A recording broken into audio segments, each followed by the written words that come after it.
Hello and welcome to some sea trout fly fishing. Today I'm really fortunate to have such beautiful weather. Quite a strong wind, but I picked, I think, what it will be a perfect spot for this. Just a few days ago it was still freezing cold, so it is February now and still pretty low water temperatures. And the shoreline was completely covered with ice. I fished the whole day and had no take at all. But the weather change come now. We have much nicer weather. It is wind from the south. It's about a 12 meter per second south wind. But I found some shelter here. So I'm just at the border between like calm water and busy water. It's a little bit difficult to show here from ground level, but if I just lift up, it is much easier to see. Outside of the edge to deep water you have really busy water, and it's just because we are at the point. I really think this will be the right choice for today.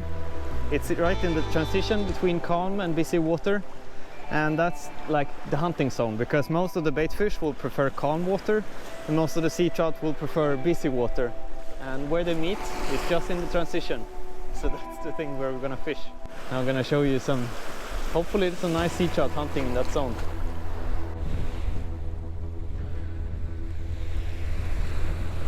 The flies I'm using today is, the end fly is this one, the predator dubbing bait fish, in like a copper and sort of dark brown color, which is really cool. Haven't tried this color combo before, but very similar to my favorite color is original copper. The other fly I have is a crippled Magnus. It deserves its own video, I would say. It's a pattern by Eivind Berulfsen, and it's a color combination that has seen a lot of success here on Gotland. You can check out Eivind's own YouTube channel. He made countless sea trout fly tutorials, and he does sea trout fishing on his channel as well. You should really check it out. So there you have a way to see how this fly is tied.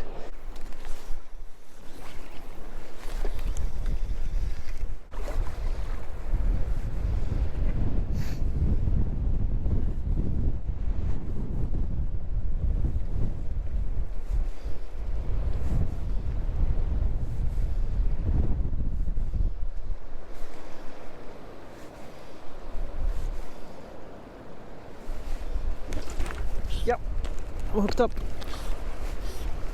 Wow, that took so hard.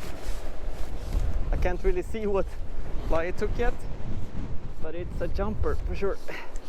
Let's see. Here it's coming in. It took the predator dubbing bait fish. Like it has ever worked before, huh? Here it is. Maybe 40 fish. Or not number 40, but it's a 40 centimeter fish, and I just started. I mean, it's maybe 15 casts in. You can see there's some rocks over here. I filmed it very nice from above before, and it was right there. It took very hard as well. Super aggressive fish. Cool, really cool.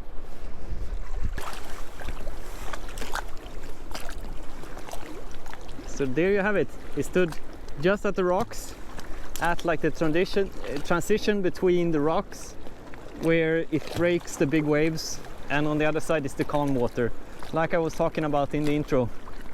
So hopefully there's more there. I'm gonna release this one now and keep casting on the same spot. Now there is some big waves coming in. As you've seen, like in the last video I uploaded, and probably in videos before, there is big waves coming right after I hook the fish. It's very typical. I think first that if there is big waves coming from a ship or something, it's first dragged out for like a little while, and then comes the big waves in. And that dragging out is very hard to notice, but I think it drags out a lot of food and makes the fish go into feeding mode. But another thing, I did go back, watch the clip of the take, and it was, because I suspected it was like that, and it was the case that I did a little longer pause when it took the fly, or like I made a strip and then a long pause, and then in the next strip there it was. And it's so typical.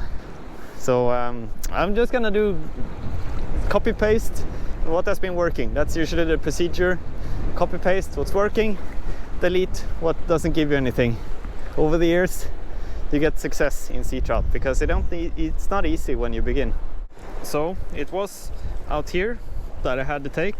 I did 5, 6, 7 casts out there, and I could easily wade more aggressively and fish further out than I did on the point, but I now focus on fishing in here, and then I plan to redo this point again and wade out more aggressively, because it usually pays off to fish the shallow water. It's such an important area.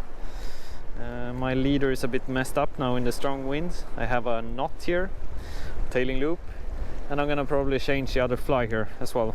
As I said, this will get its own show later on, so I think I'm gonna swap that out. I'm just feeling that the bait fish is the way to go now, so I put on as the dropper fly a little smaller predator dubbing bait fish. This is in the RS Ginger color, so a little bit more tan or sand color than the other one. So I have 2 different colors at least, and 2 little bit different sizes. But I feel like if this is the thing that I know is working, why don't do 2 similar? So now I'm back at the crime scene where I caught the fish. I hope that there will be fish again at the same spot, and I will also fish the surrounding area in a better way this time around. Wow, it's cool. I think it was somewhere, now I'm just next to the stones, and it was somewhere here that the fish stood, and it's way deeper than I thought. I mean, it's tilting down quite aggressively here. Interesting.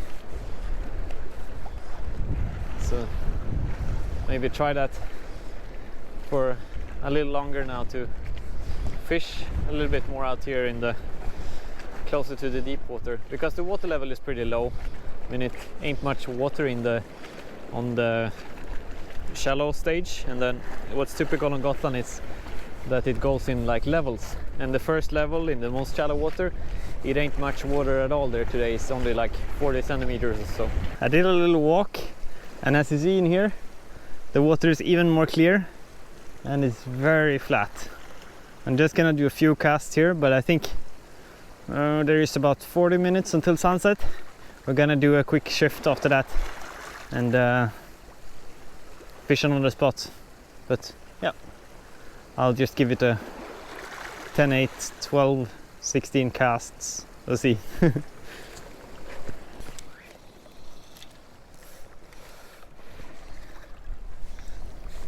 Doing the first cast straight out here. Caught fish here before, so it would be a shame not to try it. Yep, that's a fish. Wow. Okay, it's going towards me. I think this could be a kelt. It took so gently, so difficult not to cover the camera right now. Okay, now I'm under control. I just started here again. Okay, it was not the case. It is a silverfish, maybe a little bit bigger than the other one. And what's fun is that it took the other fly, the little smaller RS Ginger fly, near the stones again, but at the other stones. Oh, it was very easy to remove. There. So there. Tiny bait fish. So I think I take back what I said before about that this fish is bigger. I don't think it is. Again, this is something typical I do, which is a great advice, is to, like, I'm positive about fishing as much as possible in the day. I just question like how much time I would give myself on that place. Like here, for example, it didn't look very good. I don't say no to fishing here. There probably is fish here. It's very hard to say like no, it won't be any fish here, but here it looked pretty decent. I gave it 15 casts. The other place that I really believe that, I also caught a fish, but there I fished twice and maybe 15 minutes each. So I put more effort there, and that's just like Of course there was more movement there, that's positive, but just stacking up how many positive things you see at the spot, and then you give it more time depending on how good you think it is. But this place gave a nice, maybe, can it be 40 centimeters as well? Nice 40 centimeter sea trout. Now we're gonna let this one go.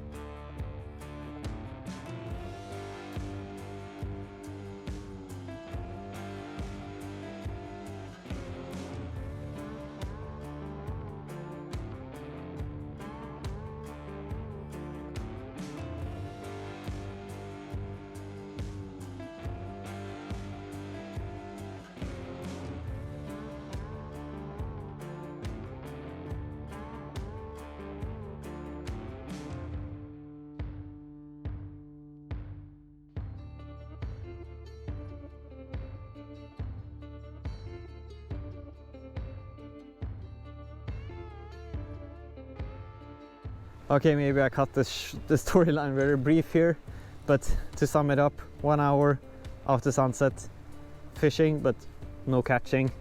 I don't know if you share the same experience, that post sunset usually the fishing gets less good. I have sometimes great sunset fishing, but it usually dies off after sunset. Like, it's still quite light outside, but this time should be great, at least what they say.